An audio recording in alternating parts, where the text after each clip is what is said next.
Coming up, it's a Skrin Spectacular. I'll show you how to make more than just crop circles with these alien invaders, plus garrisoning, who's in and who's out. And think you're too good for Command School? Think again. Top-ranked ladder players explain their own strategies in Command School honors. I mean, come on, how sweet is that? Cue up the explosion montage. This is Command School. You're watching Command School. I'm Greg Kasabin. Each month, I work tirelessly to bring you the best strategies, tips, and techniques. Let's kick it off with a beginner's tip for noobs only. A garrison will give a group of infantry all the protection of a structure, plus a bonus to their maximum range. And most importantly, you can't squish structures by rolling over them with a bunch of tanks. Since most structures can only hold a few units, choosing which ones to garrison is key. A good general composition is 2 anti-vehicle units, rocket squads, and so on, and 1 powerful anti-infantry, sniper teams, Black Hand, or even a commando. Each faction has 2 garrison clearing units as well. These units can instantly kill everything inside a garrison. On the infantry side, watch out for grenadiers, the Black Hand, and buzzers. For vehicles, beware of grenadiers and APCs, flame tanks, and corruptors. If you see one of these units approaching your garrison, you stand a better chance of evacuating the building and fighting them on the ground. Don't just give them the instant kill. If you're the one clearing the garrison, use the right unit for the job. Don't go charging those rockets with your flame tanks. Remember that units gain veterancy over time, so always use the right units for the job. And use those empty buildings to keep your infantry alive. But enough of that. It's time for the patent-pending Skrin Spectacular. The Skrin are known for their late-game dominance. An army of tripods and planetary assault carriers is practically unstoppable. But their early game is nothing to be ashamed of either. The Skrin are the only faction to get an anti-garrison unit right off the bat, buzzers. Plus, most of their support powers are instant, unlike Nod and GDI, who have to wait for air support. Skrin have an excellent economy potential. Great news, since they really shine in the always expensive late game. For starters, they have no limit to Tiberium gathering, so they never have to worry about Tiberium silos or anything like that. More conveniently, Skrin growth accelerators will keep those TIB fields greener longer, and they're available right away. Speaking of Tiberium, it actually heals Skrin units. One unit in particular, the Corruptor, sprays Tiberium as a weapon. That's bad news for GDI and Nod, but great news for your injured troops. Force firing a Corruptor on your units will heal them on the go. Once the Skrin get a nerve center, the most powerful air force in the game is unlocked. Skrin airships never have to return and reload, separating them from Orcas, Firehawks, and Vertigos. Plus, the Skrin Mothership and Planetary Assault Carrier, or PAC, are the only Tier 4 units in the game, requiring a signal transmitter to be built. PACs can create mobile ion storms, just like a storm column, in addition to their incredible firepower. These ion storms grant all other Skrin air forces a significant attack and defense bonus, great for helping Devastator warships demolish your enemy's base from off-screen. The Skrin also have a few abilities that are just plain fun. Their shock troopers have a long-range teleport, upgraded at the technology assembler, and their commando unit, the Mastermind, has some amazing micro potential. Unlike GDI and Nod, the Mastermind shies away from C4.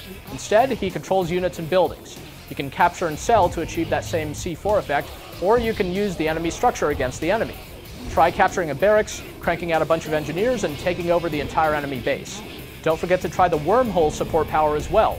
This lets you send an unlimited stream of units at your opponent. And then there's the Mothership, but more on that in a little while. So give these fun-loving aliens a chance. If you can make it to the late game, I guarantee you'll like what you see. Now, it's time to check out the game-ending explosions montage.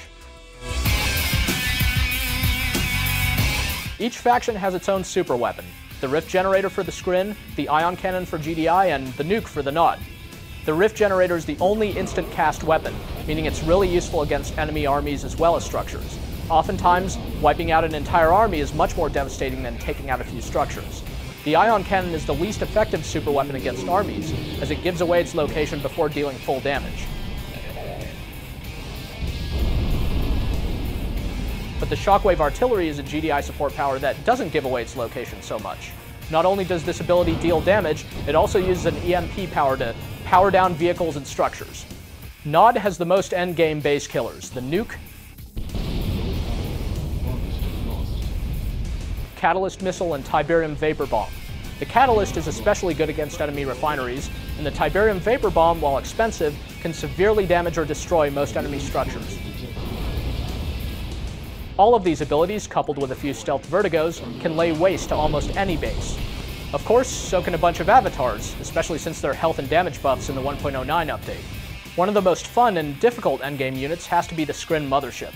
It's incredibly fragile, moves very slowly, and has a 5-second charge period before firing, during which it's completely vulnerable. But if you manage to get it over your opponent's base intact, the Catalyst Cannon has limitless destructive potential. Each explosion triggers another within a radius, meaning it could clear out an entire map. If your opponent used base creeping to reach his expansion field, all you need to do is take out the farthest building, and in a domino reaction, he'll be wiped off the playing field. And now it's time to introduce a new segment for you hardcore players out there. If you think you're too elite for my lessons, maybe you should teach the class. It's time for Command School Honors, where we let members of the top-ranked CNC Elite show us their stuff. To get your strat featured on Command School Honors, email a replay with voice commentary to commandschool@ea.com. If you make the grade, maybe you can come to the head of the class. Tonight's strategy was submitted by Necron. It's a little number he calls the Ultimate Shadow Team Rush. Let's take a look. Hi, I'm Necron. I'm playing Nod in the bottom right corner here. Now I'm a player who doesn't like to get predictable, so apart from mostly playing random, I also like to mix in a crazy all-or-nothing strat once in a while. One of which I'll be showing you today, my Ultimate Shadow Team Rush. In the top left corner, I'm facing Pop 770, who will be performing the classic Shadow Team Rush. So he'll only train 2 from his barracks, and get 2 from the support power, and he'll combine those with the 1 he gets for selling his secret shrine. This will get him 5 Shadow Teams, not coincidentally the number needed to destroy a refinery or a war factory. I, however, plant down a second barracks right after building the secret shrine. I built 4 Shadow Teams from the first barracks, and then 3 from the second. Combining that with Shadow Teams from the support power and the 1 I also get for selling my shrine, brings my total up to 10. Oh, by the way, before I forget, I like to set those barracks on no attack stance, because the shadows may otherwise give themselves away, and this tactic relies fully on surprise. Now, in the meantime, his shadow teams are about to arrive in my base just as I finish gathering up my strike force. Now I will just spam the occasional power plant and anti-infantry just to keep his shadow teams busy. In the meantime, my shadow teams are going to his base. One thing that's important, do not get detected. Okay, now here comes the brilliance of the strategy. We start the game by bombing the hell out of your opponent's MCV. I mean, come on, how sweet is that? And the shadow teams are not being very useful at my base either. They keep destroying the occasional power plant, but they're not actually useful. I just keep them busy. This is the real difference, by the way, between my Ultimate Shadow Team Rush and the classic one. The classic one only goes for harassment, hoping to come out on top of the investment of the Shadow Teams, while my Ultimate Shadow Team Rush goes straight for the jugular. And now after clearing up the MCV, basically all that's left for me is to clean up what he's got left. As you can see, my Ultimate Shadow Team Rush clearly beats the classic one in this match, but be careful though. Some stealth detection and a single anti-infantry vehicle or turret can completely destroy your effort if you're not careful. Thank you, Necron. Before we go, it's time for the GameReplays.org Tip of the Week. The Tip of the Week, brought to you by GameReplays.org. Here's a few helpful hints for microing your forces we like to call the rules of engagement. First, focus your fire. This one's important. Make sure that your units fire upon a single target at a time, because the quicker you can take down individual units, the less damage you'll receive. Try to pick off those units with the most firepower and least amount of armor first.